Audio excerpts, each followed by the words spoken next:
I recently graduated senior high school and now I'm in my first year of computer science.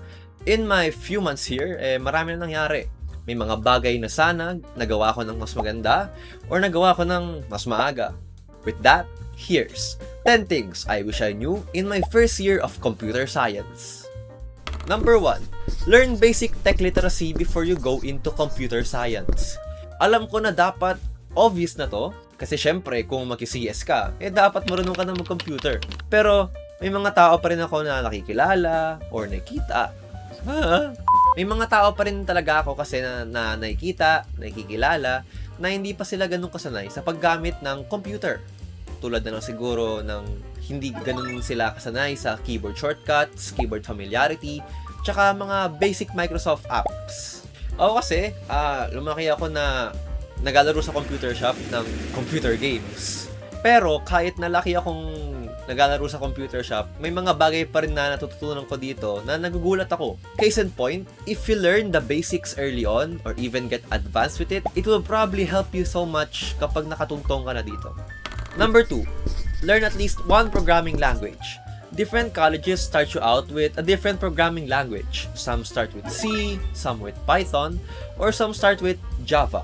A programming language is basically something that you type out in a code editor that tells the computer what to do. So far, I only know 2 languages since I'm really just starting out. But if you were to learn a language, I would probably recommend learning Python since it's very beginner friendly and there are a lot of tutorials out there you can look up. Learning at least one programming language early gets you used to the syntax and coding as a whole, which makes you prepared once college throws it at you.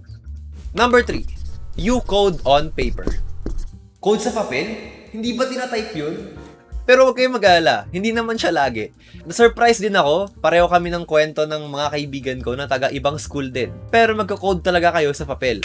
Mostly, these are for quizzes, activities, or just sometimes practice. Big deal siya sa amin kasi kapag nagkamali ka, kahit na isang linya lang, madalas uulit ka talaga mula simula. Isang bagay lang talaga to na nagulat ako, kaya binibigyan ko na kayo ng warning o kaya ng head start para masanay na rin kayo. Number 4. Coding and math are hand in hand. Coding is actually, according sa na-search ko, about 30 to 50% math, pero estimate lang talaga yun. In reality, once you get here, you would really feel that almost everything relates to math. Most likely, you would solve math problems, code, or solve math problems with code.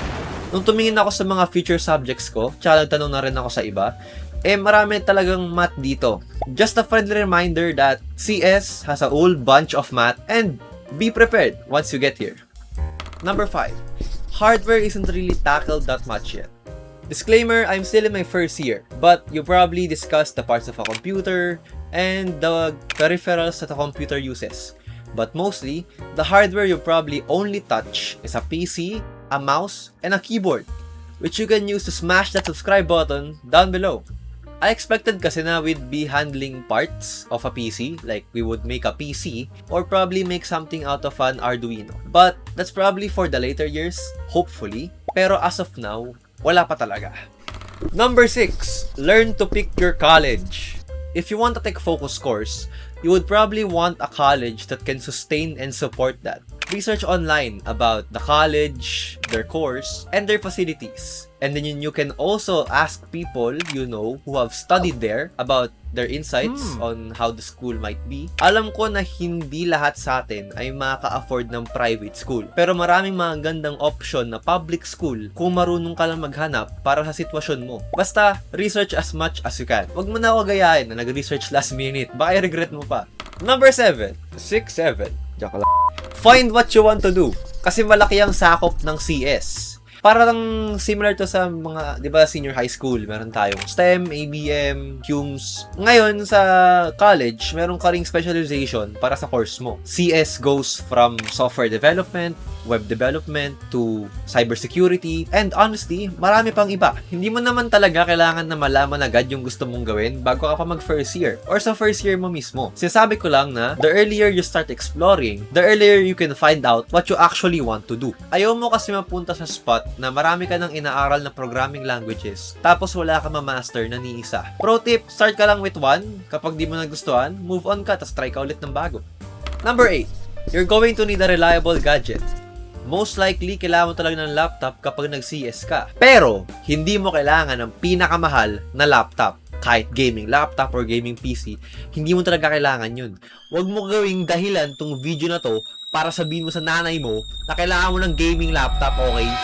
The point kasi dito is access. Kapag may laptop ka, pwede ka mag-aral kahit saan, mag-code kahit saan, mag-practice kahit saan, na hindi mo na kailangan umasa sa facilities ng school o kaya sa mga computer shop sa local neighborhood nyo. Pero hindi rin naman pangit na strategy ang pagpunta sa computer shop para mag-code. Marami na mga resources online para makapag-code ka kahit saan. May mga kilala rin naman akong gumagawa nun. Pero kung gusto mo ng reliable access, most likely laptop or sometimes even your own phone. Number 9. Self-learning is actually half the experience. Ang tinuturo ka sa school, mostly theory yan. Ang trabaho mo is gamitin yung theory na natutunan mo, tapos gawin mo into something more practical and functional. Kung gusto mo mag-master ng isang programming language, mapipilitan ka talaga mag-aral sa bahay. Hindi sapat yung pag-aaral lang mismo sa school. Kasi, bukod sa pinapag-aralan nyo sa school, baka may iba ka pang gusto pag-aralan, o baka mas malaki yung sakop ng programming language na kailangan mong aralin. Sa totoo lang, kailangan mo talaga ng motivation para mag-learn on your own. Kasi, hindi lahat ituturo sa'yo ng school. Which gets us to our last point. Number 10. Get as much experience as you can. Probably marami sa atin, ang first year ay ang pinaka-free na year or ang year na may pinaka-marami silang free time. Kung ganun sa'yo, sulitin mo na. Mag-join ka ng tech clubs, sumali ka sa mga workshop, mag-search ka ng online courses, tapos build your skills in coding. Wag mo sayangin yung first year mo. Kasi probably kapag pumunta ka na sa second year and third year, fourth year, mas busy ka na, tas less na yung time mo. Your goal is to get as much exposure now while you have time. Kasi, once you know what you want, you can focus and build around the skills that you want to build.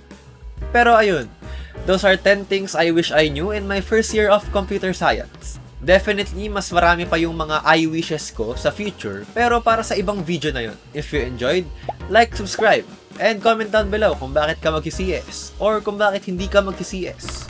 Anyways, yun lang naman. I'll see you next time. Goodbye!